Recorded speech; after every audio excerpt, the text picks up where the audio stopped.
안녕하세요, 북소영 카페 여러분. 자, 오늘은 저번 시간에 이어서 서초에 있는 중세교회 개혁운동 관련된 내용을 이제 강독을 해볼까 합니다. 근데 양해 말씀 좀 드리자면요. 제가 전 시간에 그 서계 관련된 내용을 이 부분을 강독을 했거든요. 예, 근데, 제가 녹화 키를 안 눌러가지고, 그게 다 날라갔어요. 그래서 지금 다음 주에 다시 찍어야 돼요. 그래서 일단은 지금 그 중강의 듣는 분도 있어가지고 그분들 이제 이렇게 듣고 그 다음에 이렇게 그 다음 부분을 제가 지금 강의를 하고 있고요. 다음 주에 가서 제가 시간 될 때 그 뭐냐면 녹화되지 않은 부분 있죠? 네, 그 부분을 이제 다시 올리겠습니다. 네, 그 점 양해해 주시고요. 자, 그러면 이제 설총 내용을 보겠습니다. 설총 몇 페이지 펴보시냐면요. 388페이지 있는 내용 볼게요. 자, 여기 보면 이제 크로니스톤 관련된 내용이 있는데, 여기 이제 여기 앞부분은 각자 보시고요. 네, 크로니스톤 기억 다음 장부터 이제 보겠습니다. 자, 여기 이제 교회가 썩어 빠졌기 때문에 이 당시 이제 그 첫 번째 조짐이 나타나는데 이게 이제 뭐냐? 크로니스톤이죠. 크로니스톤. 그래서 그 910년 아키테군 원념이 기존의 수도원과 다른 수도원을 동프랑스 지역 부르근디의 크로니에 설립하였다. 이렇게 이제 보시면 되고요. 자, 크로니스톤은 엄격한 베네디트 규칙을 지키고 수도원의 세속의 지배자에서 해방하며 신에 대한 경배의 강도를 높일 목적을 세웠다. 그래서 헌신적이고 유능한 역대 수도원장은 이 크로니 수도원을 모델로 전파해서 11세기 초에는 유럽 각지에 많은 분원을 두게 됐다. 그러니까 이제 요걸 이제 모델로 해가지고 요걸 이제 그 크로니 수도원의 운영 방식 있죠. 두 가지 특징이 있죠. 일단 모든 그 토지의 시사에는 순수하게 받아들인 거지 거기에 봉건적 의무를 이제 주지 않는다. 그 봉건적 의무를 하지 않는다. 그런 이제 의미가 있고요. 그 다음에 두 번째로는 뭐냐면 성직자, 수도원장은 직접 자기가 선출한다. 뭐그 내용 있잖아요. 그 앞에 제가 이제 서기에서 강의한 내용들이 있는데 그걸 영상에 두시고 보시면 되겠습니다. 자, 그래서 결국 300개 분원을 두게 된 크로니스톤 연합체가 전 유럽의 정신교를 이끄는 중심지로서 커다란 영향을 미쳤다. 자, 물론 스톤 개혁이 크로니스톤에 국한된 것이 아니었다. 10세기 스톤 개혁은 노틀링기아, 이탈리아, 잉글랜드 등에 있었고 이 개혁 운동을 통해 교회는 청민을 강조하고 도덕적 완성의 추구, 기독교 유산에 대한 깊은 이해 등 같은 종교 혁신의 여러 패턴을 보여주고 있다. 자, 그래서 크로니스톤의 개혁 운동의 성공 비결은 스톤이 그 당시 세속 군주 제후들의 세력으로부터 독립할 수 있을 때 있었던 것이다. 크로니스톤의 책임자는 회원들이 선출됐으며 교황 이외의 어떤 지역의 세력자 간섭도 받지 않았다.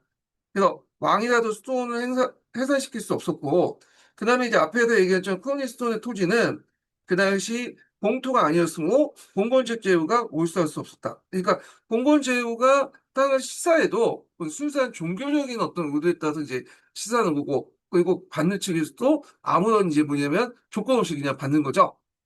그래서 그걸 받았다고 해서 봉건적 의무는 이제 봉건 제후에게 항하는 그런 관계는 아니죠. 봉신 관계는 아니기 때문에 그렇게 했다. 그래서 요 관련된 내용들 있죠. 요 크로니스톤에 이제 관련된 내용들은 여기는 운영 방식은 크로니스톤의 현장에도 나오죠. 크로니스톤에 만들었을 때 만든 현장 그러니까 이제 일종의 계약서죠.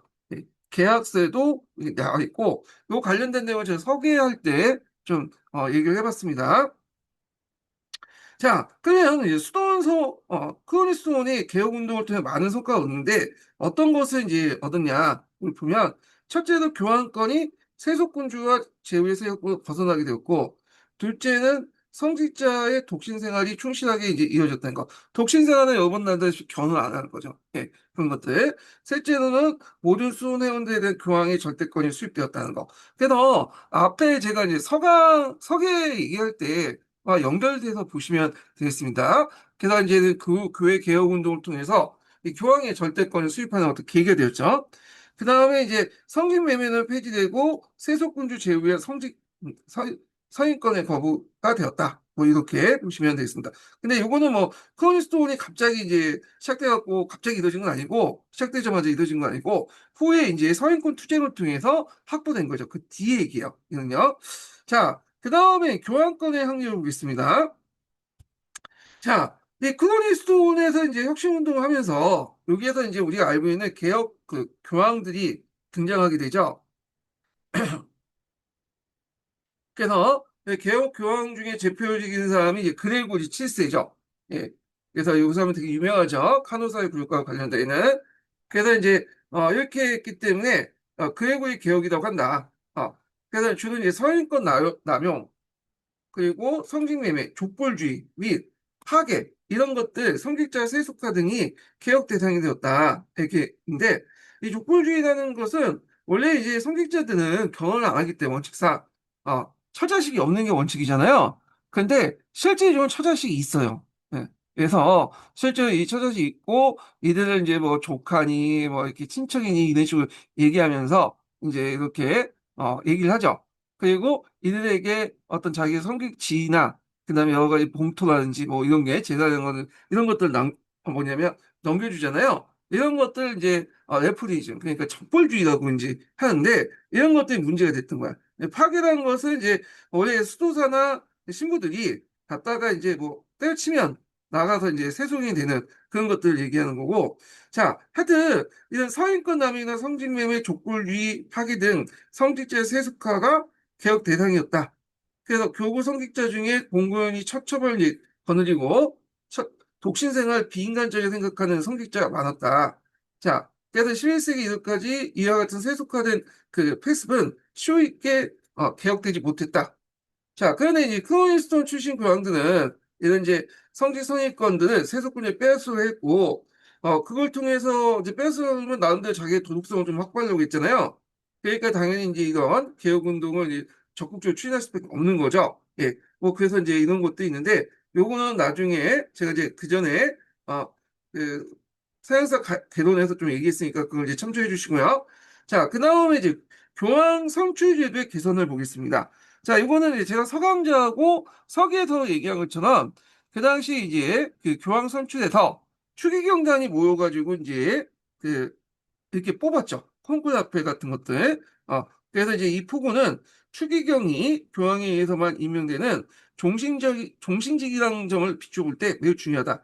그래야 교황 선출은 이제 신성 로마 황제의 간섭에서 완전히 벗어나기 수 있게 되었다. 이렇게 되는데, 요거는 제가 이제 서강자에서 제가 한번 이 부분에 대해서 그 챗GPT하고 물어봤어요. 예, 그 예전에 지금 녹화되지 않았던 그 전에 있는 강에서 그래서 이제 주고받으면서 그 얘기를 하더라고요. 그 얘기가 좀 이상했어. 왜냐면 보훈 수업학에서는 그때 황제가 더 이상 그 공항의 임명권에도 간섭하지 않겠다고 이제 했는데 이게 뒤에 얘기잖아요. 이 본서가. 근데 이미 1959년부터 그런데 왜 또 뜬금없이 그 얘기냐냐 새삼스럽게 그 황제가. 근데 이거는 이제 앞에서 얘기는 이제 요 선언은 그냥 상징적인 의미뿐이지 실질적으로도 그 후에도 이제 교황이 물론 직접적으로 선출하지 않았지만 여러 가지 인맥이라든지 이런 것을 동원해서 간접적으로 이렇게 영향력을 행사했다. 그래서 뒤에 이제 뭐냐면 보험 수업에서 그 영향력 이제 이렇게 그 교황자 그 황제가 그거 이렇게 이제 뭐냐면 자기가 이제 더 이상 성직자 성인권을 하지 않는다고 공식적으로 포기함으로써 더 이상 이제 뭐 직간접적으로 이제 뭐냐면 그 교황 선출을 이제 하는데 영향력 행사를 손을 뗐다. 이거 공식화 시켰다라는 거죠. 그래서 예전에 간접적으로 이제 하는 거나 이런 것들 이제 하지 않고 또 공식화 시켰다. 이렇게 이제 볼 수가 있다는 거죠. 뭐 이렇게 이제 해석할 수 있는데 좀 그래요. 이 부분이 이제 근데 별 중요한 건 아니니까 그냥 넘어갈게요. 자, 그레고리 이제 7세를 보겠습니다. 11세기 중반의 교황은 대부분 크로니스톤 출신이었다. 그 가운데 그레고리 7세는 교황이 되기 이전부터 교황 보좌관으로서 개혁을 추진한 장본이었다. 그래서 이제 그 원래 이제 그레고리 7세는 그 신데브르트라는 이제 독일을 가진 이탈리아 수도 성직자라고 돼 있는데 뭐냐면 1025년 토스카나 지방의 미천한 가문에서 태어났다. 그에게는 깊은 학식이 없었으나 여러 의견이 이제 종합하는 창조 능력이 있었다. 이렇게 있는데, 이 그레고리 칠세가 여기 이제 독일이고, 이 사람이 이제 토스카나 지방에 태어났다는데, 그러니까 이탈리아 이제인이고, 토스카나 지방에서 태어났다고 이제 돼 있는데요. 근데 이제 다른 책에서는 이 사람이 노르만 출신이다 이렇게 돼 있거든요. 제가 어느 게 맞는지 잘 모르겠어. 그래서 제가 알기로는 예전에 이제 노르만 출신으로 알고 있는데, 서총에서는 그 뭐냐면, 그 이게 이탈리아인으로 돼 있거든요. 그래가지고 이 부분을 좀 물어볼게요. 예. 제가 잘못할 수도 있어요. 왜냐면 예전에 그런 얘기가 이제 그 본책에서 그렇게 돼 있어갖고 그래서 이제 나중에 그 그레고리 칠세가 도망갈 때 그때 노르만족들 도움을 받았다. 그 내용이 있거든요. 예. 그래서 좀 내용을 이제 좀 보겠습니다. 챗GPT한테 물어볼게요.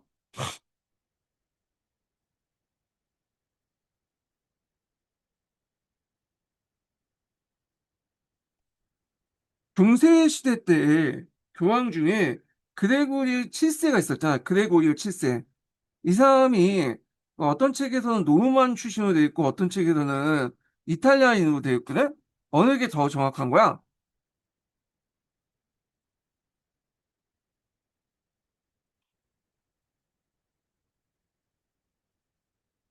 그레고리오 7세 태어났음이는 명이 이탈리아, 지금의 토스카나주 소바나에서 태어났습니다. 이는 여러 사료, 예컨대 위키백과와 브리테니커 모두에서 확인되는 사실입니다. Cite, Turn Search, Turn Search 1. 그런데 노르만 출신으로 언급한 책들이 있는 이유는 그가 교황 취임 후 노르만계 군주, 로베르토 기스카르 등과 강력한 동맹을 맺었기 때문입니다. 특히 1080년 체프라노 조약을 통해 노르만 공작들과 공식적인 관계를 맺었죠. Cite, Turn Search, Turn Search C2. 이 동맹 때문에 노르만 영향력 아래 성장했다거나 노르만과 가까웠다는 맥락에서 오해가 생길 수는 있어요. 결론적으로 그레고리오 7세는 이탈리아인이며 노르만 출신이란 표현은 출신지를 말하는 게 아니라 그의 정치적 연대를 가리키는 비유적 표현이라고 보는 게 정확합니다. 혹시 그가 노르만과 왜 동맹을 맺었... 네. 자, 제가 잘못 알고 있었나 봐요. 그래서 예전에 기출문제 그 노르만에 이제 도움을 받았다. 이렇게 돼 있고, 제가 이제 책 보기는 기억이 안 나는데 어떤 책에서는 노르만족이다 이렇게 돼 있기 때문에 그렇게 잘못 알고 있었는데, 종합적으로 이제 볼 때 이 사람은 이탈리아 출신이야. 이탈리아 출신이고, 다만 이제 성장하는 과정에서 이 사람이 노르만의 어떤 도움을 받았고, 나중에 이제 도망갈 때 노르만들이 이제 정식 보호를 받았기 때문에 그렇게 이제 잘못 알려진 부분이 있다. 이렇게 이제 이해를 해주시면 되겠습니다. 자, 하여튼, 이렇게 해서 저번 날 제가 얘기했던 거, 얘기한 것도 아니네. 그건 이제 설계를 지금 녹음을 안 했기 때문에, 녹화를 안 했기 때문에, 제가 그때 또 제대로 고치면 되겠네요. 예. 하여튼 뭐 이렇게 있고. 자, 그 다음에 이제 넘어가서, 그레고리 칠스에 관련된 내용이 쭉 있는데요. 그 중에 두 번째 단락부터 보겠습니다. 자, 그레오이치스에는 성직매매 및 성직자 결혼 등과 같은 성직자의 도덕적 폐단을 없애기 위한 입법 조치를 취했다. 그래서 그는 교황의 중앙집권을 확립하기 위해서 추기경단, 이때 중앙집권이라는 건 교회 조직에서 이 뭐냐면 모든 권력을 이제 교황에게 집중시키는 걸 얘기하죠. 추기경단을 교회 행정의 핵심 기구로 설정하는 중요한 조치를 취했다. 자, 빈번히 교황령을 공포하여 교회 통치와 성직자행위에 대한 규칙을 정했고 교회 사절을 유럽전에 파견해서 교황령을 시행하도록 독려했다. 또한 교황청은 지역 종교회를 활성화시키고 교계에 잔존하고 있는 폐단을 시정했다. 그래서 이 당시 그레고리 7세에 이제 뭐냐면 그 교회 내 개혁 관련된 내용이죠. 예. 그래서 이제 요거는 서계에도 없는 내용이기 때문에 서총에도 있는 서책문에만 있는 내용이죠. 네, 파악을 해두시고요. 자, 그 다음에 이제 뒤에 넘어가서요. 여기 보면 이제 그 성직 선임권 분쟁 관련된 내용인데 요거는 이제 그 마지막 줄부터 한번 읽어보겠습니다. 자, 성직 성인권 분쟁인데 신성노마 황제 하인 사세는 바로 그의 작생 지방에 내란을 성공적으로 이제 진압할 때였으므로 교황과의 관계가 각별히 신경을 쓰게 되었다. 그는 교황이 파문한 성직자를 그대로 성직에 머물러 있게 했을 뿐 아니라 새로이 독일의 주교들이 비롯해 나가서 이탈리아 대주교 및 주교들까지 임명하였다. 그래서 이제 그 앞부분에서 이제 서계 내용하고 한번 연결돼서 보시면 알겠지만 서로간에 이제 치고받고 싸웠잖아요. 예. 그래서 처음에는 이제 교황이 이제 뭐 자기가 그 교황을 그 황제를 파문 그 뭐냐면 해임할 수 있는 권한도 있다 하면서 칙령을 내리고 그러니까 그거에 대해서 이제 하인사세는 일단 독일 국내 문제 때문에 지켜봤어요. 게다가 자기 이제 반대파들을 이제 어느 정도 제거하고 나면서 본격적으로 이제 뭐냐면 교회 내 영향력을 행사하는 그런 내용을 이제 보고 있죠. 자, 그래서 그레고리 7세는 교황 사절을 파견해서 하인사세가 계속 성직 서인권을 고집할 경우에 파문에 처해진다고 유혹했다. 이 중세시대의 파문은 상당히 이제 뭐냐면 큰 역할을 하죠. 예. 그래서 개인에게 파문에 처했을 경우에는 이제 앞으로 죽은 후에 이제 천국에 갈 수 없다. 법의 보호를 받지 못한다는 의미가 있고 제후라든지 뭐 황제라든지 왕에게 이제 파문을 처할 경우에는 그 지역 내가 일종의 금령이 되는 거야. 예. 그래갖고 거기에 있는 시민들은 이제 죽은 후에 뭐냐면 그 천국에 가지 못해요. 잘해봤자 연옥권 가는 거죠. 그래서 이제 상당히 정치적인 부담이 큰 거죠. 자, 이에 대해 대응 조치는 황제는 독일 내 관련 성직자를 보동수에서 소집했다.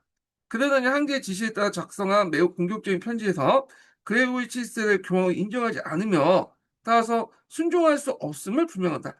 그때 이제 모인 성직자들은 당연히 황제파들이 아니라 주로 이제 아니 교황파들이 아니라 황제들 밑에 있는 친황제파들 이제 성직자들이겠죠.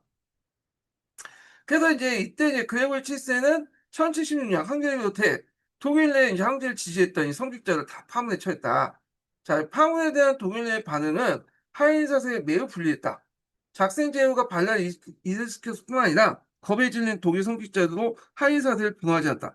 그러니까 이제 이 파문이 그 당시 독일 내에서 그 당시 하인 사세 반대파들에게 일종 명분을 준 거죠.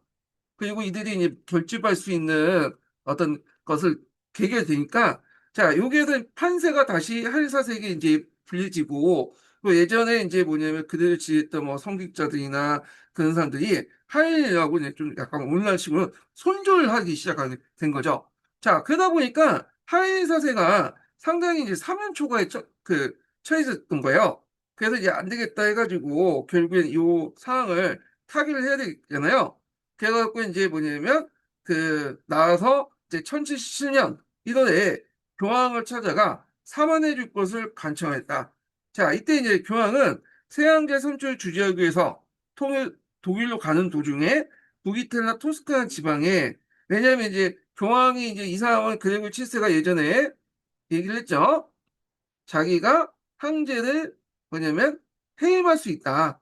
그리고 선출할 수 있다라고 이제 칙령을 내렸고 결국에는 이제 그 당시 황제가 정치가 불리하다 보니까 결국에 그의 말 뜻대로 교황의 뜻대로 이제 뭐냐면 그 반황제파 제후들이 따로 모여가지고 이제 교황을 이제 초빙해서 교황으로부터 뭐냐면 자기가 원하는 그 인물을 이제 황제로 이제 뭐냐면 추대하려고 했던 거죠. 교황을 거기에 이제 도유식을 하려고 했던 거고.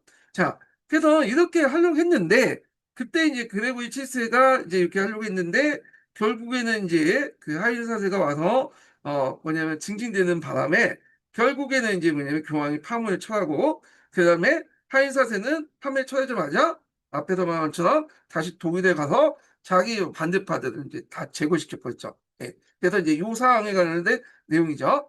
자, 그다음에 또 그 뭐냐면 병력을 이끌고 와서 이제 교황을 치죠.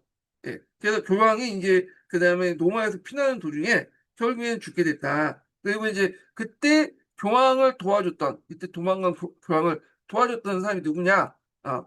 여기 누구냐면 노르만족이죠. 노르만족. 음. 자, 여기 노르만족이라는 거 이렇게 이제 보시면 되고 요게 예전에 기출문제 나왔어요. 그래서 제가 이제 예전에도 교황이 노르만족이라고 한 이유가 이 노르만족이라고 이제 이렇게 도와줬기 때문에 교황 출신이 노르만족일 거다 이렇게 생각을 해서 이제 얘기한 거고 저도 이제 다른 책에서 이제 본 거고요. 네. 근데 그 책 내용이 지금 잘못된 것 같아. 그러니까, 예. 그래서 이제 교황이 노르만족의 정치 보호를 받고 성장했다. 그 정도만 이제 이해를 해주시면 되겠습니다. 자, 그 다음에 보름수학을 보겠습니다. 자, 보름수학은 독일 황제하고 이제 교황 간에 맺어진 거죠. 그러니까 이제 그레우치스하고 하인 사세가 죽고 나서 뒤에 얘기해요. 자, 그래서 이제 이때 1122년에 맺어진 건데 그 내용을 보면요. 자, 주교와 수도원장은 황제에 의해서 임명되지만 세속 간직의 보유자로서 임명되는 것에 불과하며 종교적 권위를 상징하는 반지나 지팡이를 수여할 수 없게 되었다.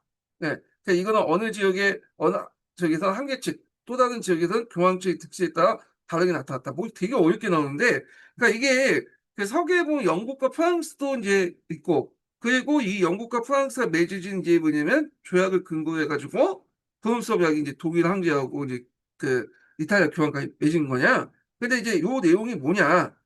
이 내용은 뭐냐면 성직자 제후일 경우에는 성직자 임명권 누가 갖는다? 이거는 그 교황이 갖는 거고 그 제후에 대한 임명권 누가 갖는다? 그거는 그 세속 군주가 갖는 거죠. 황제나. 그럴 때 이제 교황 그 세속 군주가 갖고 있는데 그 만약에 이제 이 성직자가 자기 마음에 안 들어. 그런데 성직자가 이제 제후로서 이제 신선을 하면 거부할 수 있어요.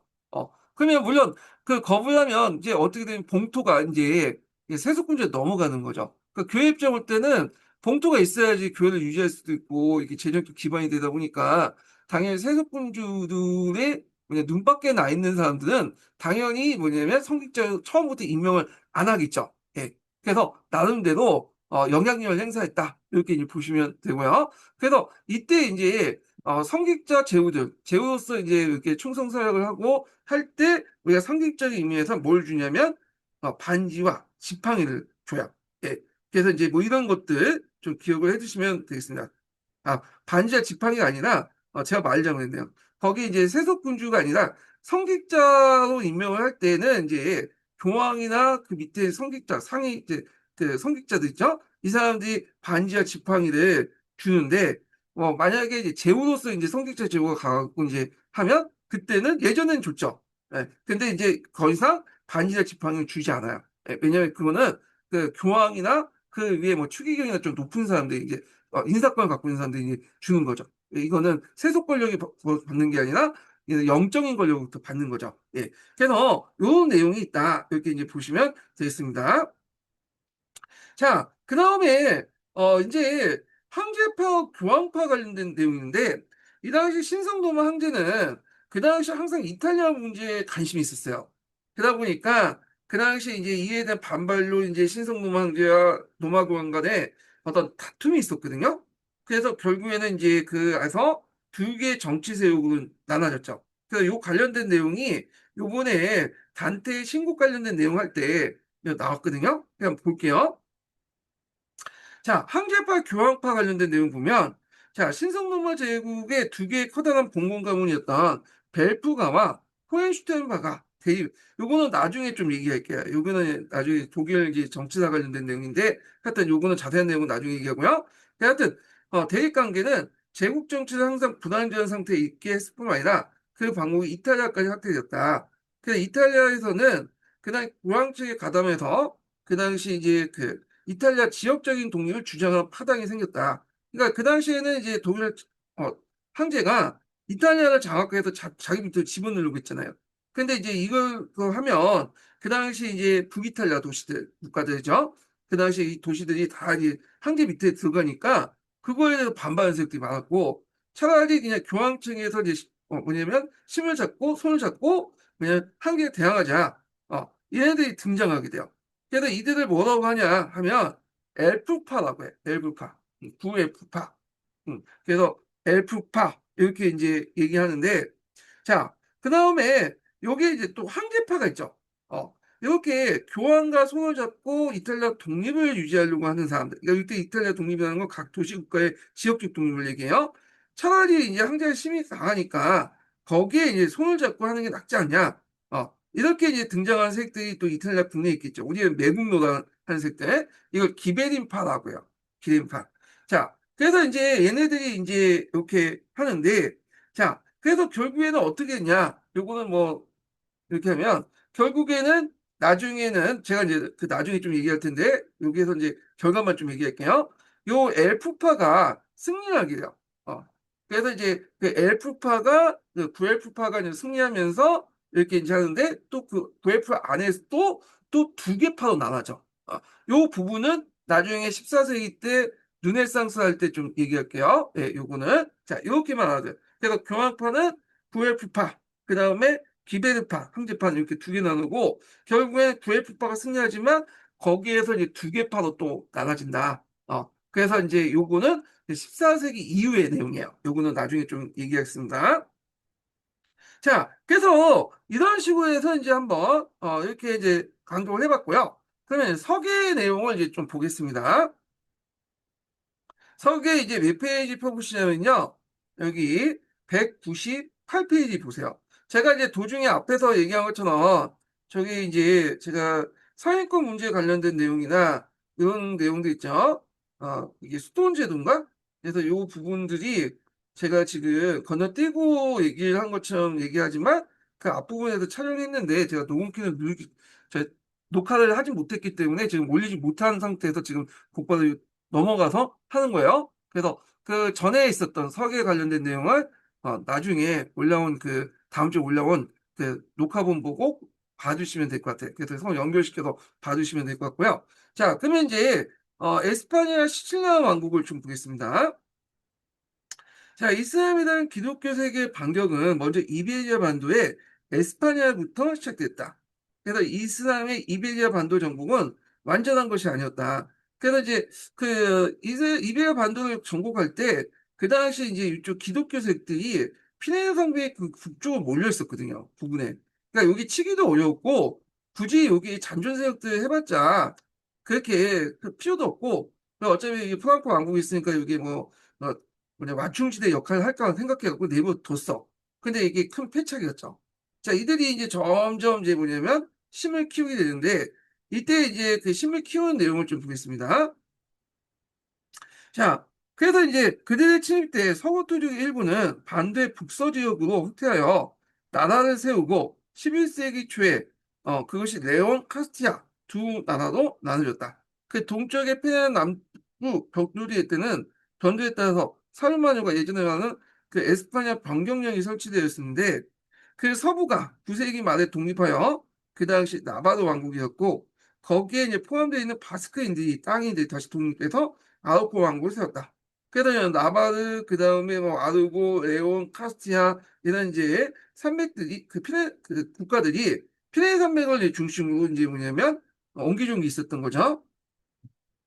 그 다음에 동쪽에는 베르시아나 백제혁명이 있었다.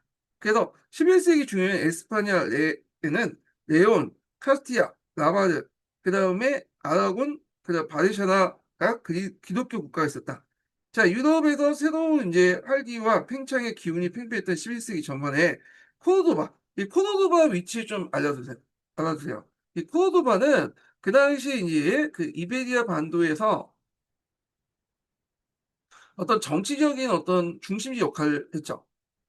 그래서 처음에 이제 이베리아 반도에서 이제 나라를 세울 때 이제 우리가 알고 있는 우마이야 왕조가 세워졌잖아요. 그래서 이때부터 이 코르도바가 정치적 중심지가 역할을 했는데 후우마이야 왕조가 멸망한 후에도 계속 이게 뭐냐면 또 관련된 이슬람 왕조들이 쭉 이어졌어요. 그래서 그때 그 정책 중심이 코르도바였다. 그래서 이 코르도바를 좀 기억을 해두시면 돼요. 그래서 예전에 코르도바가 아니라 학문의 중심지였던 토렌도가 나왔거든요. 토렌도. 네, 그래서 하여튼 이렇게 했지만 코르도바도 나올 수 있으니까 좀 보시면 될 것 같고요. 그래서 반도 북부에 자리 잡고 있는 기독교 국가는 일제히 반격을 시작해서 이른바 재정복, 그래서 레콩디아, 이게 뭐 어떻게 되냐? 레콩디아 스타인가? 어, 레콩디아 스타인데, 참, 단어를 잘 모르겠네. 하여튼, 레콩, 키스타. 네, 근데요? 잠깐만, 물어봐야 되겠다. 갑자기 생각 안 나. 이게 스페인어에서,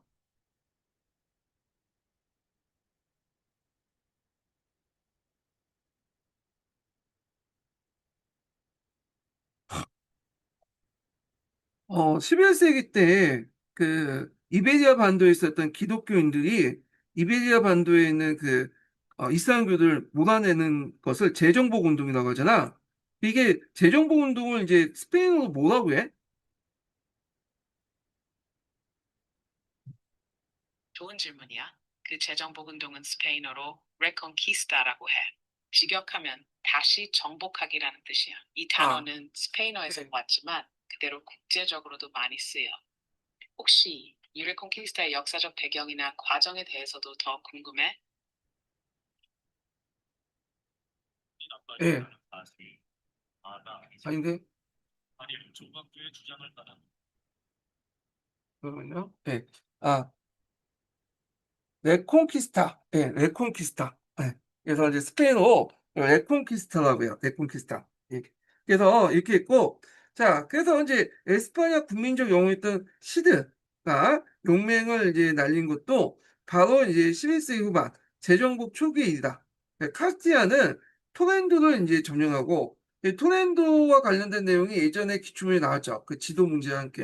예. 그래서 이 토렌도가 어떤 곳이냐면, 그 이스라엘 학문적 중심지야. 그리고 코르도바는 이제 정치적 중심지에 반해서 요 토렌토는 학문적 중심지다.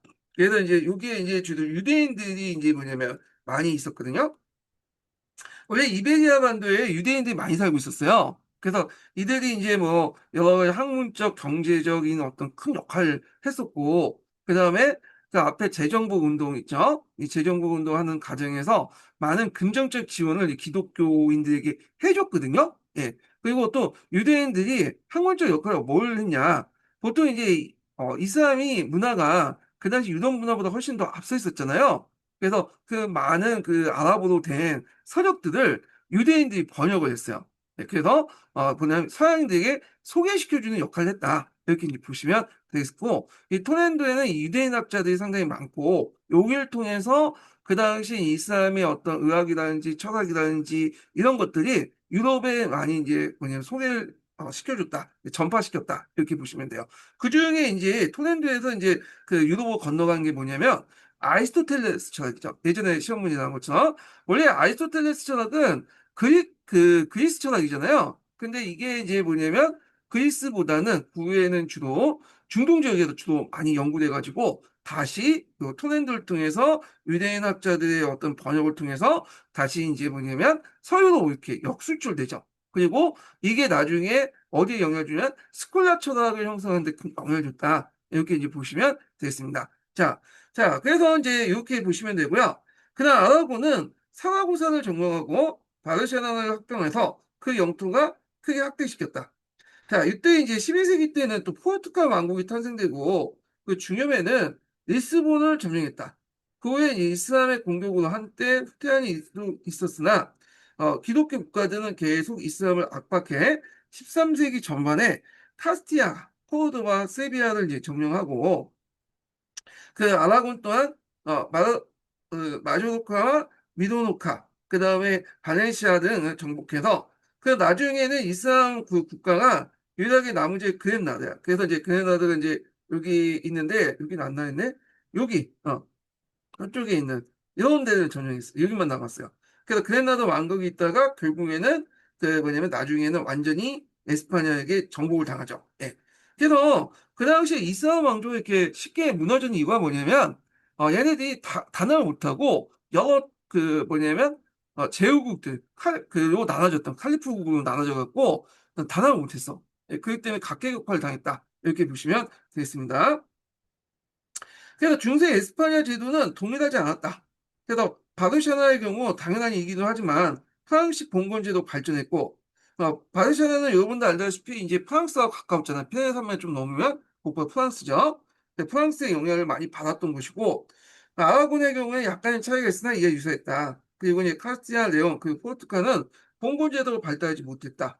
그래서 부분적으로 봉건제적 토지 소유자 보유자가 있었으나 대부분의 귀족과 교회는 자유토지 보유자였고 봉건적 계층제가 성립되지 않았다. 뭐 이렇게 있죠. 그래서 우리가 이제 알고 있는 이제 정형적인 봉건제라는 것은 유럽에 다 그 당시 똑같이 받아들인 게 아니라 예전에 것처럼 프랑스 전용으로 해가지고 푼 거야. 예. 그래서 이 프랑스의 봉건제가 우리가 생각하는 이 오리지널 봉건제, 이념형적 봉건제고 실제로 나머지 나라들은 봉건제가 아예 없거나 있어도 그뭐 이제 병영에서 받아들거나 우리가 생각하는 봉건주와 다른 구조를 띠고 있었다. 이렇게 이제 보시면 되겠습니다. 자, 그 다음에 이제 시칠리아를 보자. 자, 시칠리아를 점령한 게 이슬람 세력들이죠. 9세기 때. 이들은 이제 이걸 근거지로 삼아서 이탈리아 본토의 남부를 승격하고 있었다. 근데 남부 이탈리아 일부는 비잔틴 제국이 장악하고 하고 일부는 롬바디아 쪽에 그 지배하에 있어 양자간에 끊임없는 대립과 분쟁이 거듭되어 혼란 상태였다. 자, 이때 이제 11세기 초에 노르만 기사들이 예루살렘 순례에서 돌아온 길에 우연히 남부 이탈리아 들어갔다가 그들이 재능을 발휘해 저러한 상황을 깨닫고 용병 활동했는데 그중에 노르만 소용주였던 탕그레드가 세아도 있었는데 그들 역시 용병이 일하다가 계획적으로 영토를 점령하기 시작했고 그리고 사태가 매우 위해지자 다시 고향으로 다른 형제들까지 불려들어서 결국에는 남부 이탈리아 지배자가 되었다.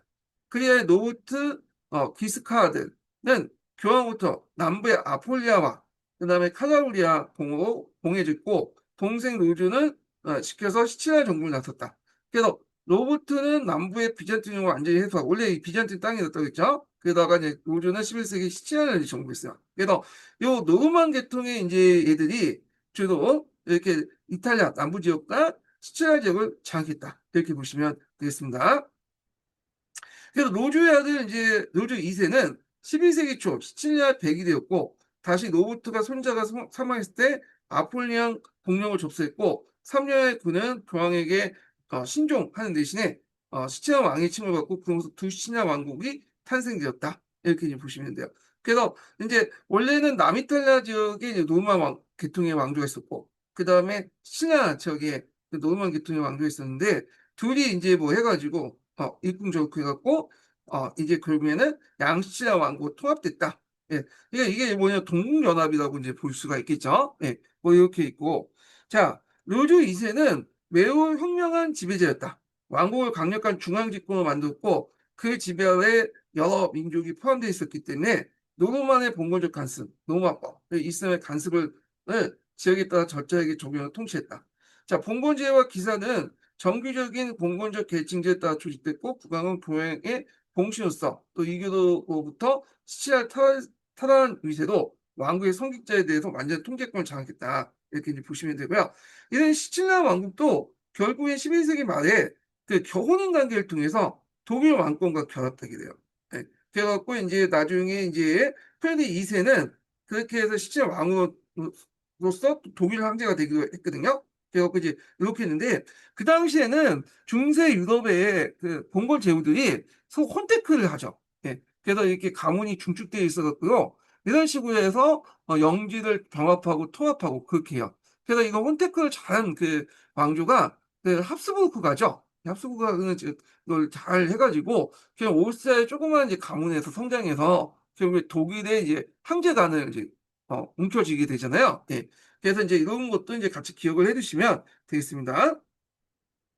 자, 그 다음에 십자군의 이제 동기를 보겠습니다. 십자군. 그래서 십자군의 기본적인 배경은 이제 배경이 나오죠.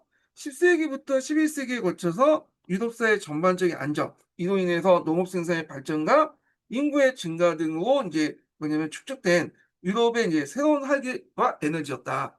그래서 11세기 같은 경우에는 이제 어느 정도 봉건 사회가 안정화되고 나름대로 이제 그 생산력도 발전된 사회였거든요. 그러니까 이제 안으로부터 축적된 에너지가 밖으로 표출되는 그런 것들이 필요했는데 이걸 어떻게 했냐 십자군을 통해서 표출이 됐다 이렇게 보시면 되겠습니다. 자, 이런 이제 유럽의 넘쳐나는 활기와 정력은 유럽 내에서 개척과 개간 사업, 또 엘베간 동쪽 지역의 식민운동이 나타났으며 대외적으로는 이슬람 세계에 대한 반격으로 그 분축을 잡았다. 그래서 요게 이제 11세기 이후의 사회경제적인 어떤 변화, 요 내용은 뒤에 제가 이제 그때 다시 얘기를 하고요. 자, 그래서 이제 요거는 십자군의 어떤 배경 이렇게 이제 보시면 되겠습니다. 자, 에스파냐에서 이제 기독교 국가들은 일제일퇴를 거듭하면서 꾸준히 이스라엘을 압박해 11세기 말경에는 이베리아 반도를 절반을 해소하고요. 그러나 시칠리아에서는 완전히 이스라엘을 추방했다. 자, 에스파냐에서의 이스라엘에 대한 반격은 크로니 스톤의 지원과 교황의 적극적인 후원, 그리고 프랑스 귀족대 참전 등으로 이미 십자군 성격을 띠고 있었다. 그래서 우리가 이제 그 재정복 운동 있죠? 예. 그래서 이 재정복 운동은 일종의 이제 뭐 공식적으로 십자군 운동은 아니지만 그 뒤에 이제 펼쳐진 십자군 운동의 전초전 같은 양상을 띠고 있다. 이렇게 좀 보시면 되겠습니다. 자, 그 다음에 이제 계속 읽어볼게요. 자, 교회 개혁과 세속 권력의 투쟁에서 새언심을 자각하는 개혁파 교황들은 성지를 예루살렘에 회복함으로써 동서 기독교 세계를 다시 통합하고 그 주도권을 장악하는 것은 지나친 욕망이 아니다. 그래서 이 십자가 운동을 주도했던 것은 여러분도 알다시피 교황이었잖아요. 그때가 이제 어떤 교황식이냐? 앞에서 언급했던 개혁 교황식이야. 개혁 교황. 그래서 이들이 이제 여러 가지 성직자들 어떤 여러 가지 문제점을 개혁하면서 중앙 집권화되면서 그들 발언권이 이제 높아지기 시작한 그 시대였죠. 세속 권력부터 또 성인권을 이제 뭐냐면 획득한 그런 시점이었고요. 자, 그러다 보니까 요런 이제 그 자신의 힘을 좀 이제 더 외부 팽창해서 예전에 떨어져 나간 요 그 그리스 종교회를 흡수 통합을 하고 하나의 이제 단일 교회도 뭐냐면 만들어서 자신의 위상을 또 높이려고 했다. 이렇게 이제 보시면 되겠습니다. 자, 11세기 중엽에 전후해서 지금 비잔틴 제국은 내에도 매우 어려운 상황에 맞이하게 되었다. 그 융성기였던 바지 2세 이후에 연달아 무능한 황제가 들어서면서 국고가 탄리되고 지방 귀족의 세력들이 이제 확장되면서 군대 핵심은 자유농민이 예농화되고 중앙정부의 약화가 현재했다. 그래서 그 앞에 제가 그 부분 얘기했죠. 그 비잔틴 제국의 경제 관련된 내용 있잖아요. 요거와 연결시켜서 이제 좀 보시면 되겠습니다. 자, 한편 10세기 중앙아시아 방면에서 이슬람 지역의 동부 이동하여 연련한 이슬람 교도가 된 셀주크 투르크가 급속하게 세력을 팽창했죠. 예. 그러니까 이 셀주크 투르크라는 민족은 보시면 알겠지만 트르크 계통 민족이에요. 예. 그래서 이제 돌골이라고 여러분도 아시죠? 우리나라 역사에 보면 6세기에서 7세기 때 돌골이라는 민족들이 등장해요. 중국사나 우리나라 사회에. 그때 이 돌골이 트로크족이죠. 트로크를 음치한 게 돌골이에요. 돌골. 네. 그 트로크족이 있었고, 그 다음에 이 트로크라는 계통이 이제 여러 이제 종족들로 구성이 됐거든요. 예. 그런데 이제 이들이 이제 9세기 때 정도 되면 원래는 몽골 평원에 살고 있다가 서진을 하게 돼요. 서진을 계속 서진을 하게 되고 그리고 나서 이제 오늘날 중앙아시아 우리가 보통 스탄자 국가들 있죠. 그 스탄자 국가들이 붙어 있는 그 중앙아시아에 정착을 하게 되죠. 그게 이제 투르키스탄 지역이라고 이제 하는 지역인데 자, 이때 이제 뭐냐면 이슬람 세력과 접촉을 하게 되면서 이들이 이슬람을 이제 받아들이면 되죠. 네. 그 중에 이제 셀주크 투르크족이 이제 뭐냐면 중동 지역에 들어와서 패권을 장악하게 되고 세력을 확대시켜서 결국에는 소아시아 반도까지 공격을 하게 되죠. 예. 그래서 하여튼 이렇게 있고 그래서 이제 11세기 중에 바그다드를 점령하고요. 그리고 거기에 아바스 왕조를 이제 보호하면서 아바스 왕조부터 이제 무슨 칭호를 받게 돼요? 슐탄이라는 칭호를 받게 됐잖아요. 자, 이슬람 제국의 실존 지배자가 됐다. 자, 이에 위협을 느낀 이제 비잔티는 그들을 공격했으나 만지커트, 이게 만지커트라고 되는데 만지케르트가 정확한 표현이죠. 소아시아에 보면 만지케르트 전투가 있는데 이 만지케르트 전투에서 그 당시 이제 크게 이겨버렸어. 이 투르크 민족이. 그러면서 그 당시 소아시아를 성취하게 되죠. 소아시아를. 그이 소아시아 지역은 오늘날 터키 지역인데 지금이야 이슬람 교도가 거의 대부분 살고 있는데 그 당시에는 그 기독교 지역이었어요. 그 지역이. 그리고 상당히 생산력도 되게 높은 지역이었거든요. 근데 이런 경제 요충지를 이 만지케르트 전투에서 투르크 전투한테 안 뺏기게 된 거예요. 예. 그래가지고 결국에는 이제 큰 게 뭐냐면 셀주크 투르크가 충격을 받게 되죠. 그래서 이게 이제 뭐냐면 계기가 해갖고 그때 이제 비잔틴 제국의 황제가 그 당시 이제 교황이었던 우르반 2세한테 가서 이제 도와달라고 했고 결국에는 도움을 받아들여 갖고 이제 뭐냐면 십자군 전쟁, 1차 십자군 전쟁이 시작됐던 어떤 계기가 됐던 것들이 만지케르트 전투인데 이 만지케르트 전투는 상당히 이제 뭐냐면 중요한 전투예요. 네, 좀 외워두세요. 요 만지케르트 전투는. 그래서 요걸 한번 챗 GPT 학습을 통해서 좀 살펴보겠습니다.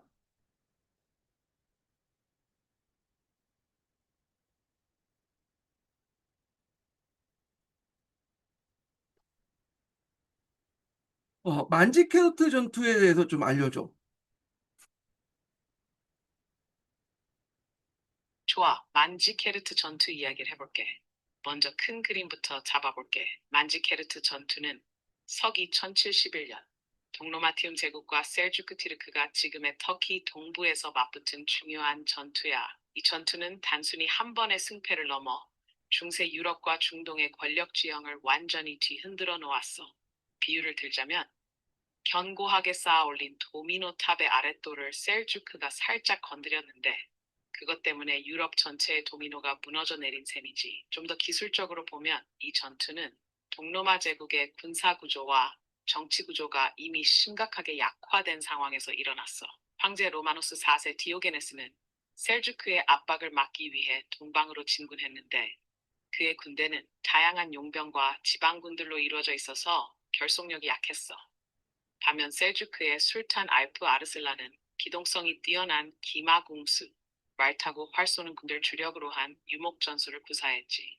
전투 중 셀주크는 가짜 퇴각을 유도해 도노마군을 끌어들였다가 포위해버렸고 결국 로마노스 4세 황제는 포로가 돼버렸어. 이 사건은 단지 동로마가 한 번 졌다는 것을 넘어서 동로마가 소아시아, 현재의 터키 대부분을 방어하지 못해 이후 티르크계 민족이 이 지역을 지배하게 되는 계기가 되었어.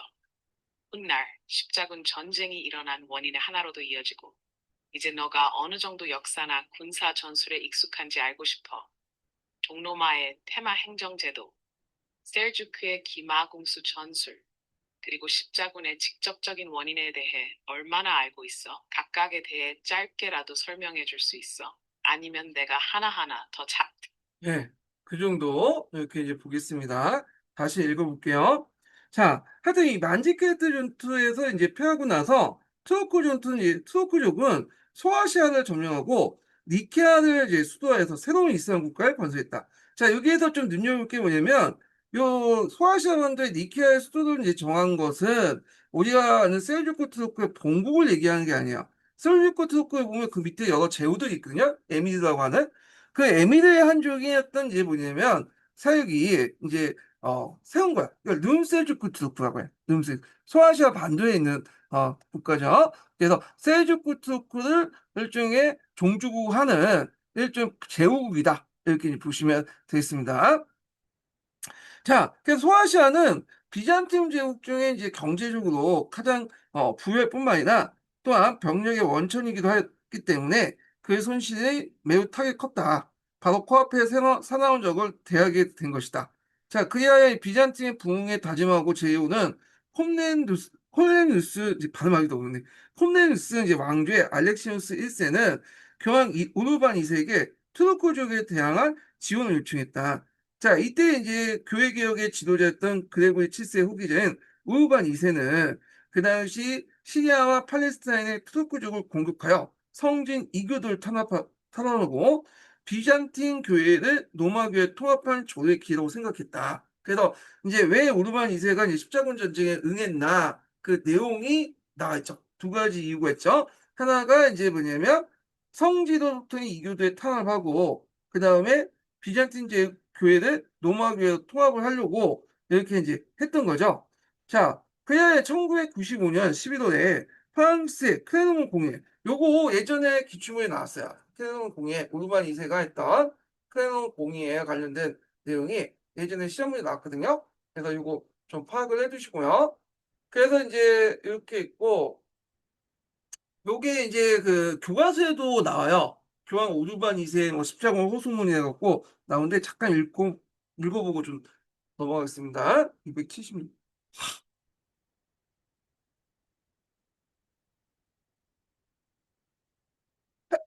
아,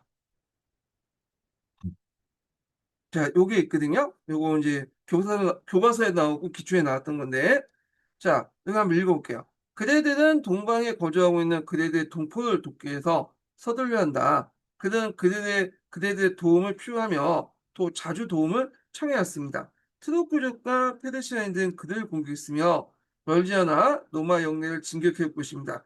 그러고 나는 열심히 기도하면서 경고하는데 기독교 사제로서 그대들도 형제의 땅으로서 이런 사악한 인종을 서둘러 금지시키기 위해 그 이 시대의 기독교인들을 돕기 위해서 자주 권유하길 원합니다. 만약 육지로나 해상으로 저쪽 건너간 사람하고 생명을 잃거나 이교들과 싸움에서 그 생명을 잃으면 그들의 죄는 사함을 받을 것입니다. 이게 일종의 성전에 참여했기 때문에 너희들 예전에 이제 졌던 것을 다 용서받을 수 있다. 이런 것들이죠.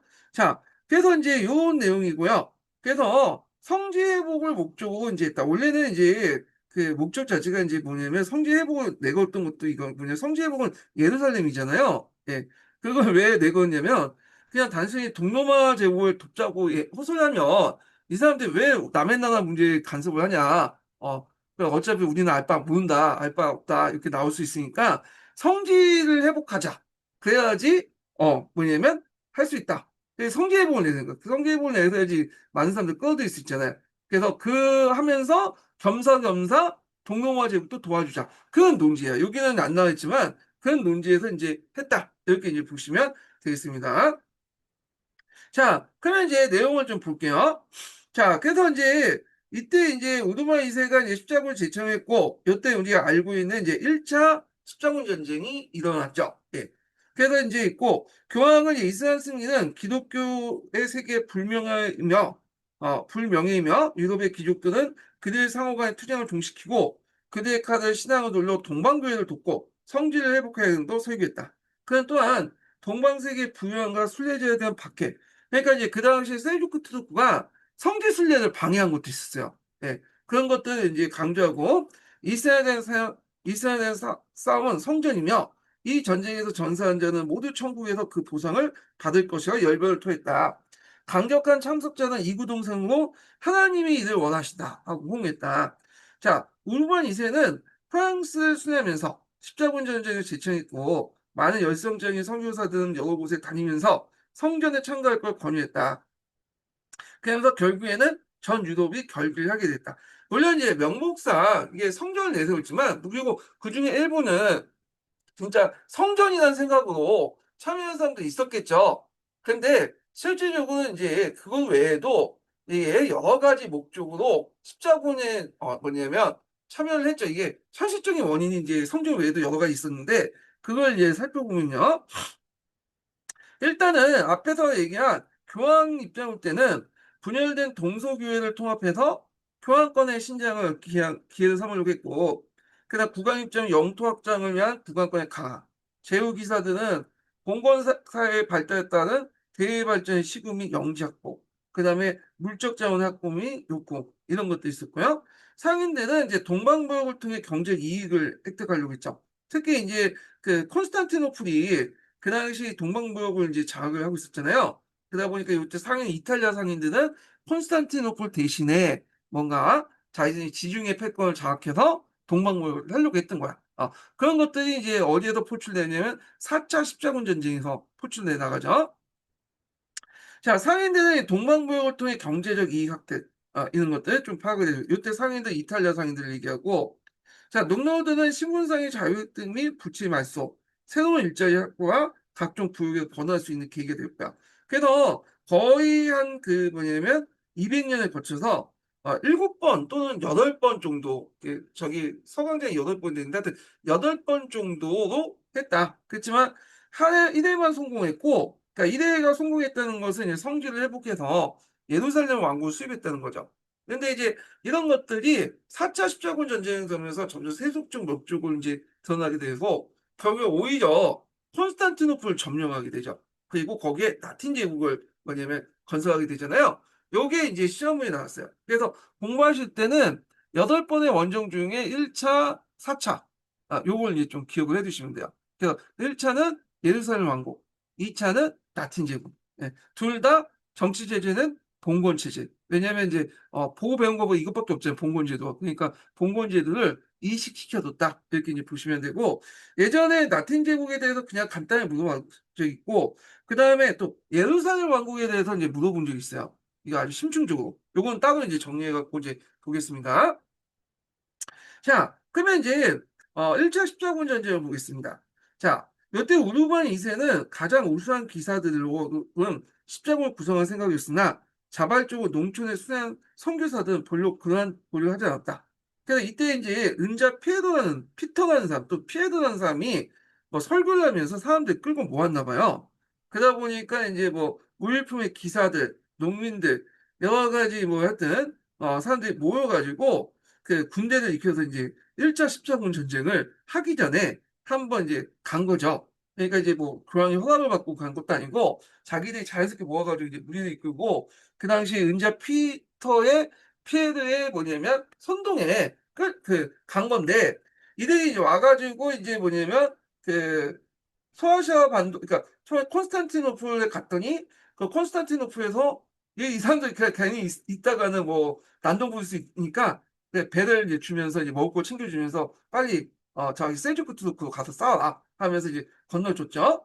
자, 그래서 그 당시에 이제 이 콘스탄티노플에 도착한 무리도 오합지 중에 도에 놀란 비잔틴 황제가 원래 원했던 사람이 있는 군대가 아니었는데 그래서 어차피 얘들 있어봤자 치안도 물러날 거고 여기 사회적 문제를 일으킬 거니까 그냥 소아시아로 이제 빨리 수송을 시켜줬죠. 그런데 이제 오자마자 투르크 군대에게 경멸당했어요. 네. 그래서 이때 이제 투르크 군대라는 건 앞에서 얘기한 그 셀주크 투르크의 제후국이었던 룸 셀주크 투르크를 얘기하죠. 자, 그래서 오르반 2세가 구성된 정규 십자군. 앞에 있는 그 어중이 떠중이 십자군은 이제 그냥 넘어가고, 요게 이제 정규 십자군 1차 십자군이죠. 이게. 자, 그래서 얘네보다 그 아까 성은자 피터가 이끌었던 그 뭐냐 어중이 떠중의 한 자칭 십자군보다 좀 늦게 출발했어요. 근데 이게 오히려 더 뭐냐면 운이 좋았던 거죠. 왜냐하면 이제 투르크족들이 이제 투르크군들이 그 앞에 은자 피터 군대를 이제 겁하고 나니까 별거 아니거든. 근데 또 십자군 온다고 하니까 그 은자 피터의 이제 뭐냐면 오합 지졸만 생각해서 방심을 했던 거예요. 그래서 결국에는 요때 이제 뭐냐면 정규십자군이 와서 이제 뭐냐 방심한 틈을 공격을 해갖고 나름대로 성공을 했어. 요 관련된 내용을 좀 보겠습니다.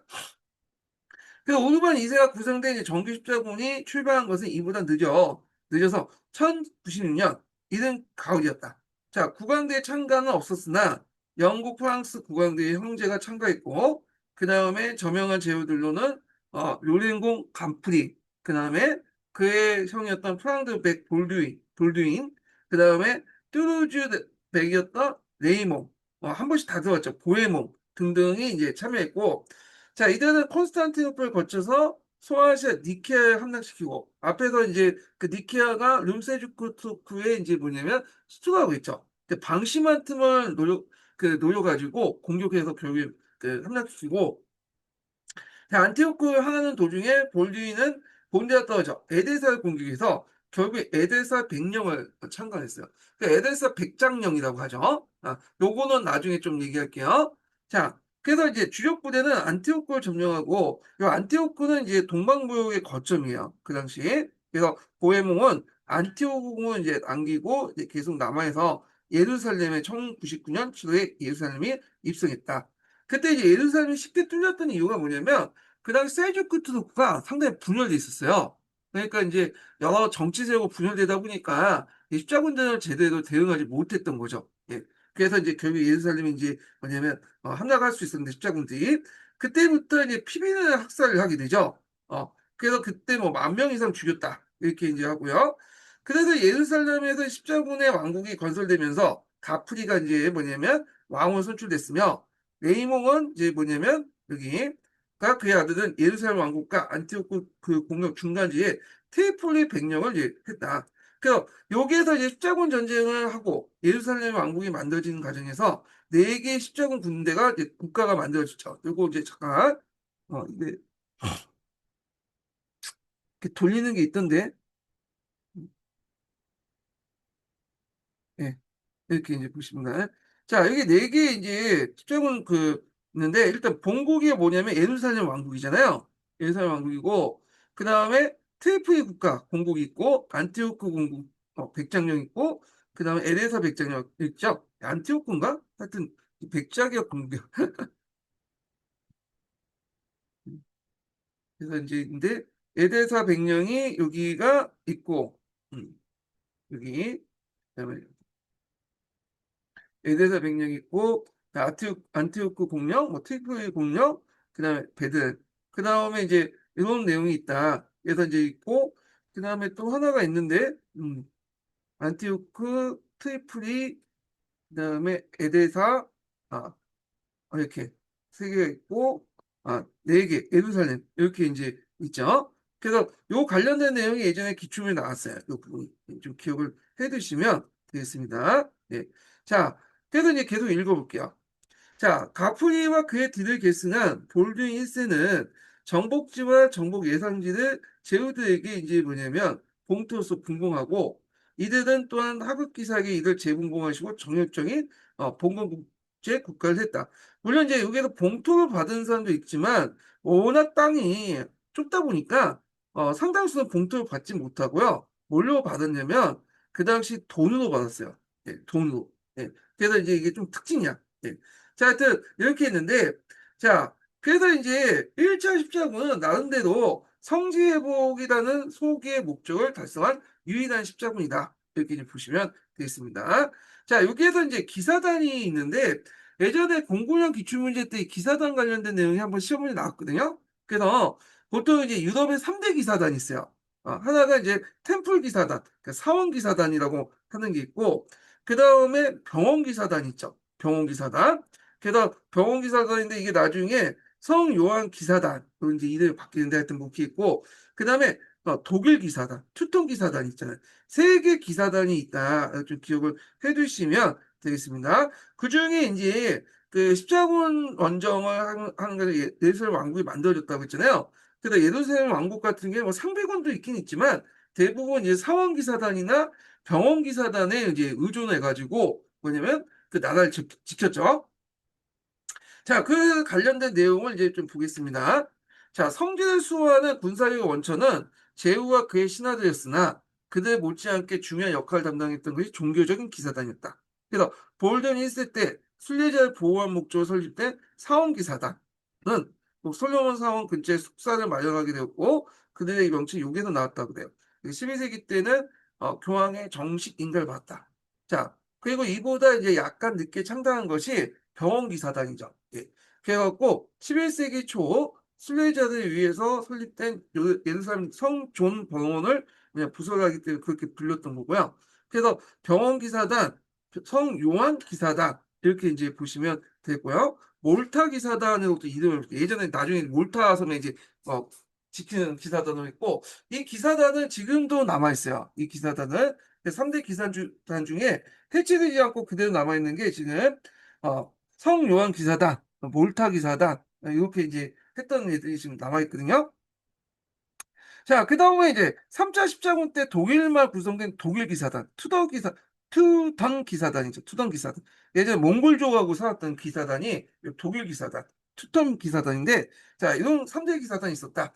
그래서 사원 기사단은 신바탕에 적색 십자가를 새긴 옷을, 병원 기사단은 검은 바탕에 백색 십자가를 수놓은, 그리고 독일 기사단 신바탕에 흑색 십자가를 수놓은 옷을 입었으며, 일반 수도회와 마찬가지로 천빈, 정결, 복종을 서약했으나 성지의 교회와 요새 그리고 영지의 소유했을 뿐만 아니라 유럽에서도 강자 공토를 소유하고 금융에 종사했다.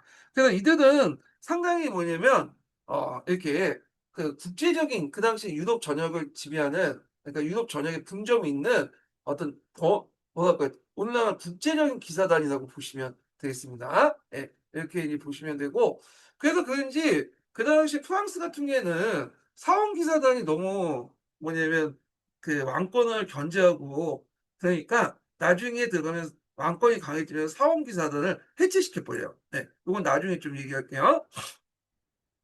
자, 그래서 이제 그 밑에 있네요. 예, 사원기사단 해체. 필립 4세 때 이제 해체됐는데, 그래서 이제 사원기사단은 이제 14세기 초에 프랑스 왕이었던 필립 4세에게 해체됐고, 병원기사단은 성지에서 키브루스로 옮겼다가 노두스, 몰타로 오는데, 그때부터 이제 노두스 이제 기사단 또는 몰타 기사단 이렇게 있고, 그래서 이제 1798년 나폴레옹이 이 섬을 점령할 때까지도 존속했다. 이렇게 이제 보시면 되고요. 그리고 그 외에도 이제 뭐 사원기사단은 지금도 남아 있어요. 3대 기사단 중에 남아 있는 게 지금 사원 기사단인데, 자, 독일 기사단은 성지에서 이제 활동이더니와 발제 동부 연안에 이교도들이 있었어요. 네, 특히 이제 슬라브족들이나 이제 이런 종족들이 아직 기독교 개종하지 않았고 있었거든요. 그래서 이제 요 그 발트 기사단들이 요 지역을 공격해갖고 장악하고 기독교를 뭐냐면 포교를 했죠. 예. 그래서 그때 이제 엘베강 이동 지역의 상당수가 이 발트 기사 그 뭐야 독일 기사단에 의해서 개척된 지역이에요. 그 중에 하나가 이제 그 뭐냐면 포이센이죠. 원래 이 프로이센은 슬라브 계통의 민족 집단에 살았던 거예요. 원래 프로이센이 이제 종족 명이기도 해요. 슬라브 계통의 종족. 원래 이교도 애들인데 애들은 이제 개종시킨 게 독일 기사단이죠. 그리고 그 땅을 네, 개간을 했고 그리고 나중에 이제 뭐냐면 이 프로이센이 이제 그 독일로 이제 기속된데 이건 나중에 얘기할게요. 우리가 알고 있는 프로이센이 어떻게 이제 해서 나중에 독일로 이렇게 넘어왔는지는 좀 이따가 좀 다시 얘기를 하겠습니다. 그래서 이 당시 독일 기사단이 발트해에 있었던 이교도를 이제 뭐냐면 몰아내고 그리고 몰아낸다면 그냥 투쟁을 해가지고 이들 개종시키고 이 땅을 개간하는 그걸 뭐냐면 발트해 십자군이라고 해요. 이제 잘 알려지지 않지만 예, 요거는 이제 서강자에 있어요. 서강자에. 그래서 이제 이렇게 일자 십자군 관련된 내용을 이제 좀 봤고요. 자, 그래서 이제 이렇게 있고 이 관련된 내용 중에 더 볼 게 뭐냐면 이렇게 이제 그 예루살렘 왕국 관련된 내용을 좀 보겠습니다. 예루살렘 왕국. 네. 예루살렘 왕국을 보겠습니다. 이거 예전에 관련돼 갖고 한번 시험 문제 나왔거든요. 그래서 한번 예루살렘 왕국 관련된 내용을 보는데 요거는 이제 약간 어디냐면 서양 중세사 책에 있는 내용이에요. 그래서 그 서양 중세사 그 외국인이 쓴 사람인데 이름도 잘 까먹었는데 이게 누가 썼더라? 아유.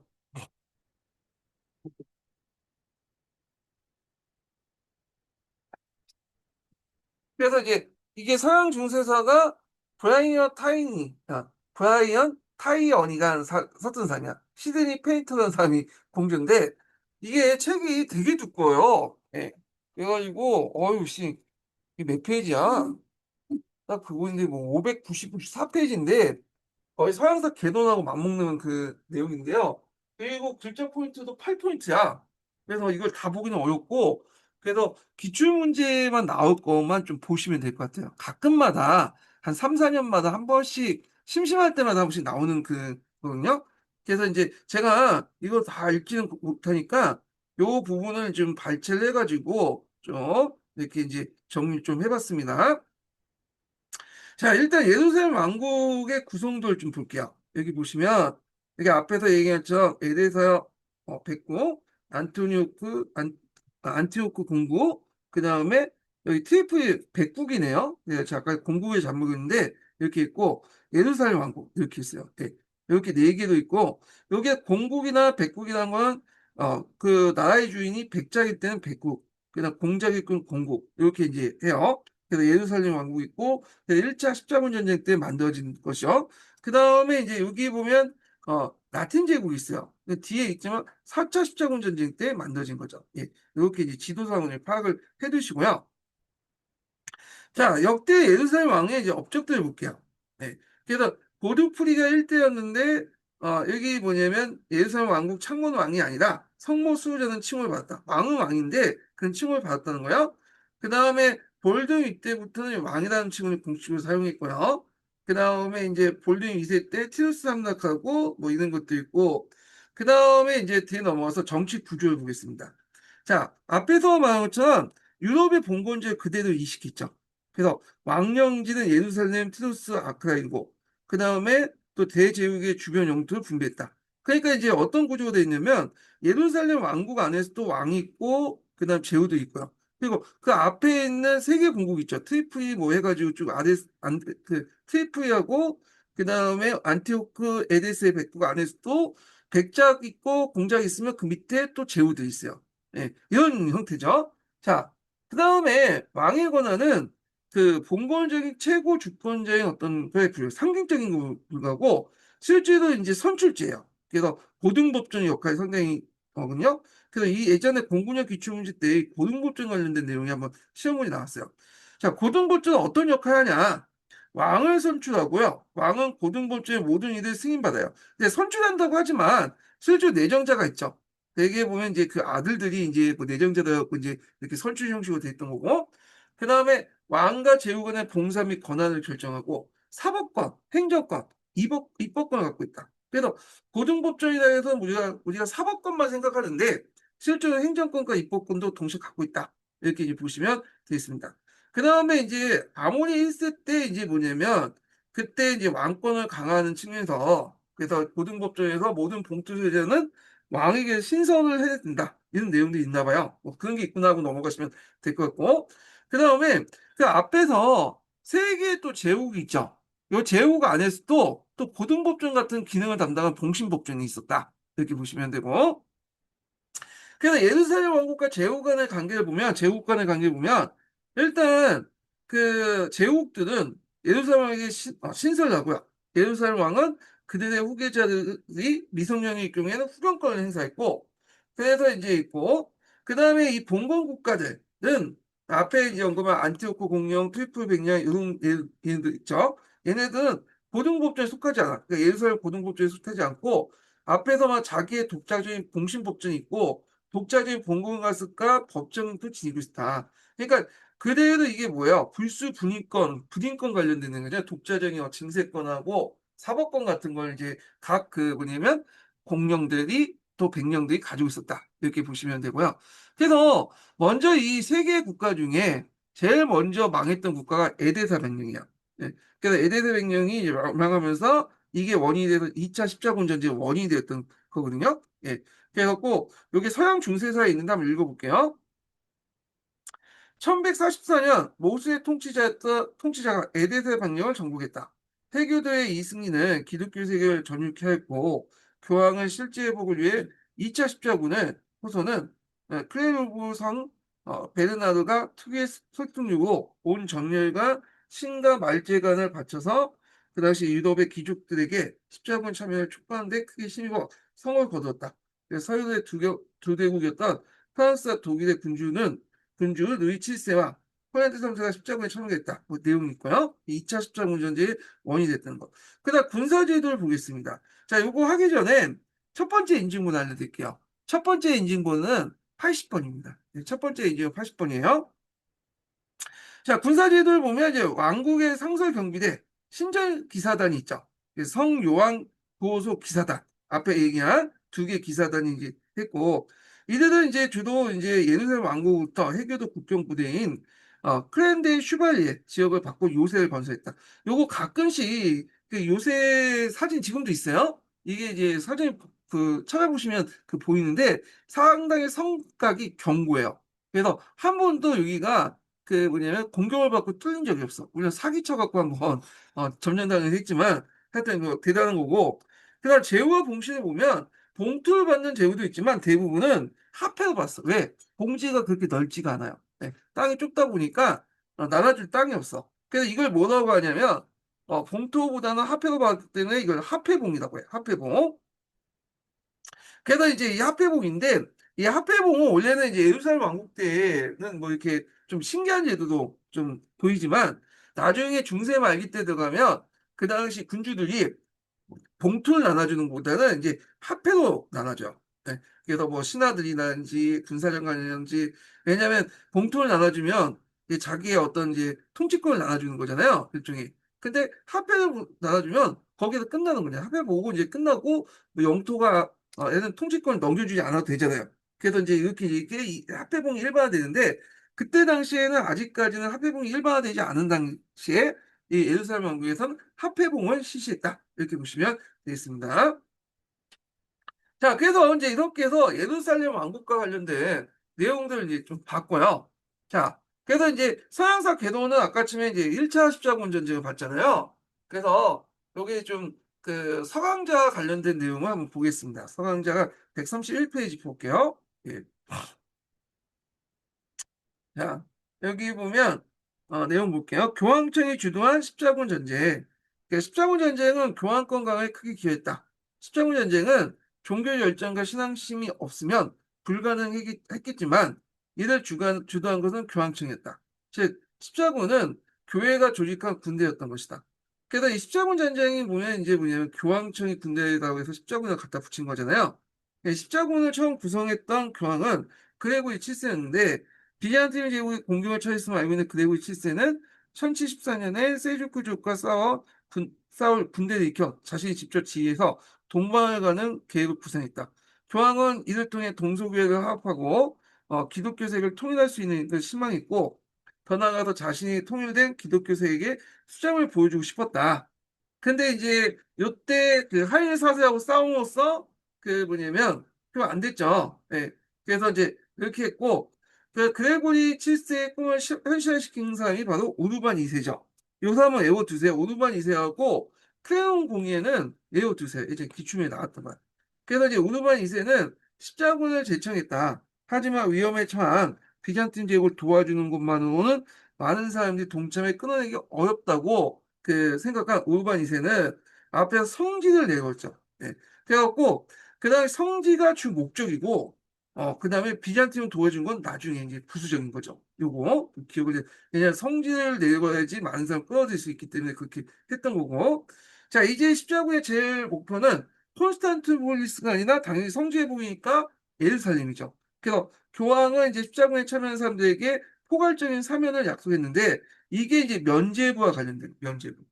그래서 이 면죄부는 이런 식으로 십자군 전쟁에서 뭐냐면 이게 참여한 사람들에게 죄를 사해주기 위해서 뭐냐 판매했던 게 면죄부예요. 면죄부. 예, 요건 나중에 좀 얘기할게요. 예. 자, 교회는 이제 외부의 적인 이슬람을 공격뿐만 아니라 유럽 내부에 있는 또 적들, 이단을 공격을 하죠. 그래서 이 무렵에 이제 알비파 십자군을 이제 일으키고 발트의 십자군들을 이제 일으켰어요. 그래서 우리가 십자군 하면 중동 지역에 이제 파견된 십자군들만 생각하는데, 알비파 십자군과 발트의 십자군이 있었다. 이렇게 이제 이거 있고, 이 알비파 발트의 십자군은 이제 북방 십자군이라고 하죠. 북방 십자군. 그래서 요게 있고, 요걸 익혔던 사람이 이노케티오 3세요. 그래서 이제 이렇게 있는데, 이 알비파 부분은 뒤에 있으니까 그때 좀 얘기를 하고요. 근데 이제 우리가 이제 좀 뭐냐면, 잘 안 알려진 게, 발트해 십자군 같은, 북방 십자군 관련된 내용이거든요. 요건 한번 읽어보겠습니다. 예. 그래서 챗GPT 학습을 통해서 한번 볼게요.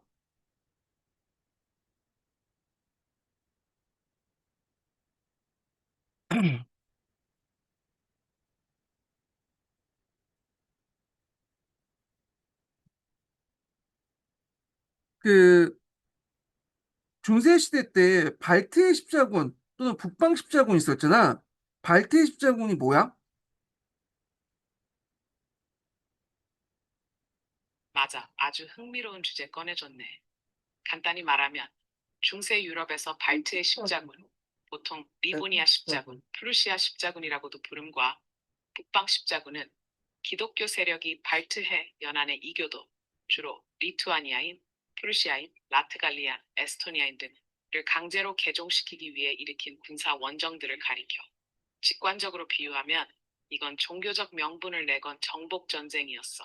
유럽 남서부, 독일, 덴마크, 스웨덴, 폴란드 등에서 온 기독교 기사단과 군주들은 하느님의 이름으로 야만인이라 부르던 이교도를 개종시키자 하고 나섰지만 실제로는 영토를 얻고 무역로를 장악하려는 정치 경제적 목적도 컸지. 마치 지금의 어떤 나라가 문명화라는 구실로 다른 지역을 침략하는 것과 비슷한 셈이야. 좀 더 깊이 들어가 볼까? 발트 및 북방 십자군은 대략 12세기 말에서 14세기 초까지 진행됐어.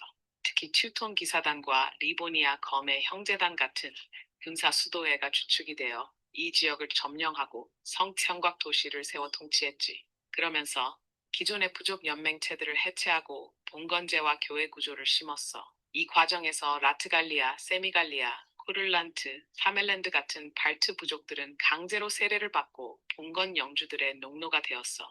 하지만 리투아니아 대공국은 완강히 저항했고 결국 유럽에서 마지막까지 이교도를 유지한 국가였어. 그러다 14세기 후반에서야 공식적으로 가톨릭을 받아들였지. 혹시 이 주제를 더 파고들어 볼까? 예를 들어 자, 잘 들으셨죠? 그러면 이제 또 보겠습니다. 자, 여기 보면 본격적인 의미의 십자군을 촉발시킨 것은 비잔틴 황제였던 알렉시우스 콤네누스의 지원 요청이다. 그래서 이제 그 황제는 셀주크 투르크족의 침해에 맞설 군사력 지원을 오르반 2세에게 요청했고, 교황은 이에 대한 답으로 1095년 크레몬 공의에서 셀주크 투르크가 비잔티움을 침략했고 예루살렘을 차지하고 기독교인들의 성지 순례를 방해했다고 언급하면서 성지 회복을 위한 성전을 촉구했다. 그래서 이제 은자 피에로 앞에서 얘기했죠. 그래서 은자 피터 여기는 은자 피에로라고 했는데 이 여러 선교자들이 이제 뭐냐면 여러 지역을 다니면서 성전에 동참할 것을 호소했고 이에 호응해 농민들과 가난한 기사들이 처음에 이제 정식으로 1차 십자군 전쟁 보내기 전에 먼저 출발했죠. 예. 그래서 이제 하여튼 이들은 그 예루살렘에 도착하지 못하고 소아시아 투르크 군대에게 이제 개별됐죠. 자, 교황 우르반 2세는 이제 이때 정식으로 이제 1차 정규군을 이제 십자군을 파견했죠.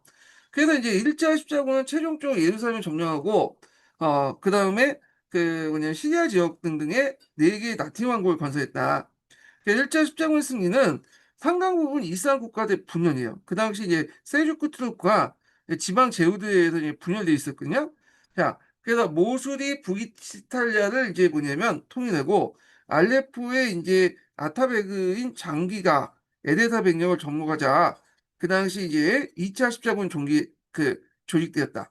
자, 그래서 이제 프랑스 왕 7세와 도민 황제 코란데 3세가 참여 2차 십자군은 완전히 실패했다. 이건 앞에서 이제 에데사 백령이 이제 정복되면서 시작됐던 거예요. 시작됐던 거 좀 기억을 해두시면 되겠고요. 여기 잠깐 이게 오류가 좀 있는 것 같은데 여기 보면 이 모술이 사람 이름이 아닌데 잠깐만요.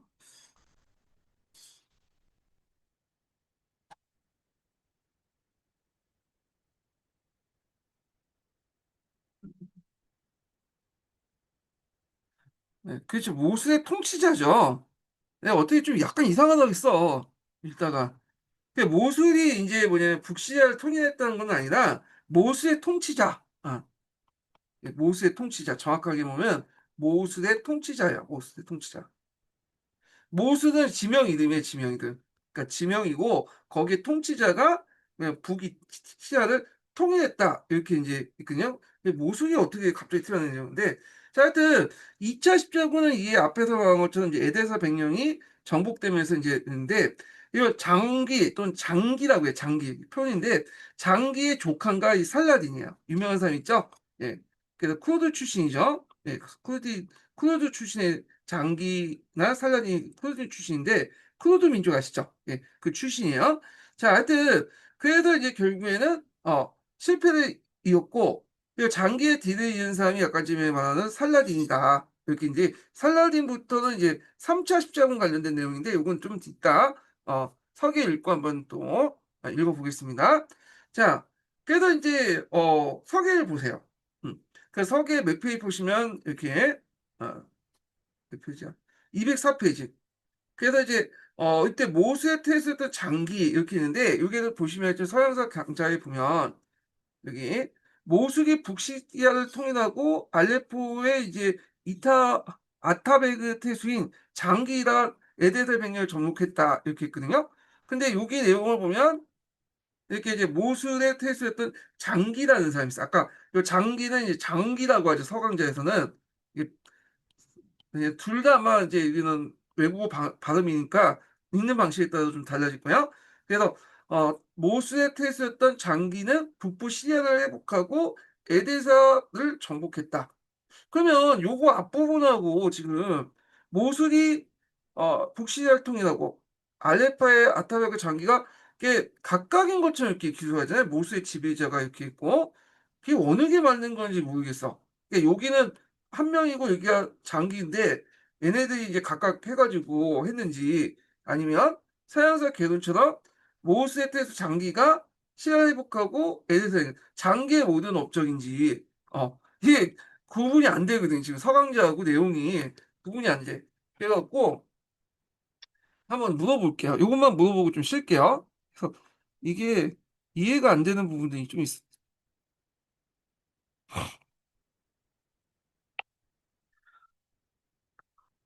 저 십자군 전쟁 중에 2차 십자군 있잖아. 2차 십자군의 배경 중에 어떤 책에서는 모술이 북시리아를 통일하고 알레포의 그 아타베그인 장기가 에데사 백령을 정복하니까 2차 십자군이 조직되었다. 이렇게 돼 있고, 그 다음에 이제 보면 다른 책에서는 그 모술의 태수였던 장기는 북부 시야를 회복하고 1144년에 에데사 백령을 좋은 질문이에요. 정복했다. 사실 그 차이는 두 책이 같은 사건을 조금 다른 각도에서 설명하기 때문이에요. 먼저 큰 그림부터 잡아볼게요. 십자군 전쟁은 기본적으로 유럽 기독교 세력이 성지 예루살렘과 그 주변을 이슬람 세력으로부터 탈환하거나 지키기 위해 벌인 군사 원정이에요. 이 중 2차 십자군 탭 47년에서 149년은 유럽에서 조직된 두 번째 대규모 원정이에요.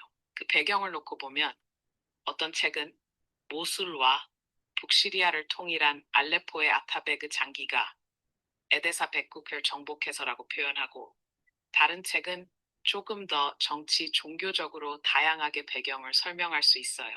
여기서 비유를 써볼게요. 중세의 이 지역 정세를 마치 여러 개의 작은 성체가 있는 마을이라고 보면, 장기는 그중 몇몇 중요한 성체를 하나로 묶어 거대한 성곽 도시를 만든 거예요. 이 과정에서 에데사라는 중요한 성체를 무너뜨리자 유럽의 다른 마을, 즉 서유럽 국가들이 놀라서 우리 성체들도 위험해질 수 있으니 빨리 군대를 보내 막자 하고 나선 게 2차 십자군이에요. 좀 더 기술적으로 말하면 예. 얘가 지금 설명을 제가 말을 하기 전에 또 도리어 끊어가고 얘기했고, 그래서 제 생각에는 지금 이 두 문장이 좀 약간 두 책이 좀 다르거든요. 그래서 요게 이제 제그 서강자보다는 서기가 더 훨씬 더 구체적인 것 같아요. 그러니까 그 알레포의 아타베그 장기가 모sul 지역 점령해서 북시를 통일하고, 그리고 더 나아가 에데사 백령을 정복하면서 2차 십자군을 시작했다. 그래서 여기는 두 개의 사람이 이제 두 명의 사람이 이렇게 한 것처럼 돼 있는데, 그게 아니라 이제 여기에서 서양사 개론처럼 장기라는 사람이 한 걸 보시면 될 것 같아요. 예. 그래서 이게 훨씬 더 정확해. 모수의 태수였던 장기가 북부 시야를 회복하고 1144년 에데사 백령을 정복했다. 이렇게 이제 이해를 해주시는 게 나을 것 같아. 요게 정확한 거. 그 앞에 서강자 표현은 앞에 모술 자체가 이제 웃긴 거야. 임명호 처에 있잖아요. 모술이 뭐 하건데 모술은 지명 이름인데, 예. 그래서 여기가 정확할 것 같아요.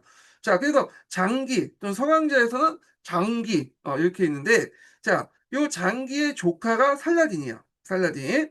그래서 하여튼 2차 십자군이 조직되고 프랑스 왕 루이 7세와 독일의 이제 폴란드 3세가 이에 호응했으나 그 주력 부대는 소아시아에서 큰 손실을 입고 자녀 부대의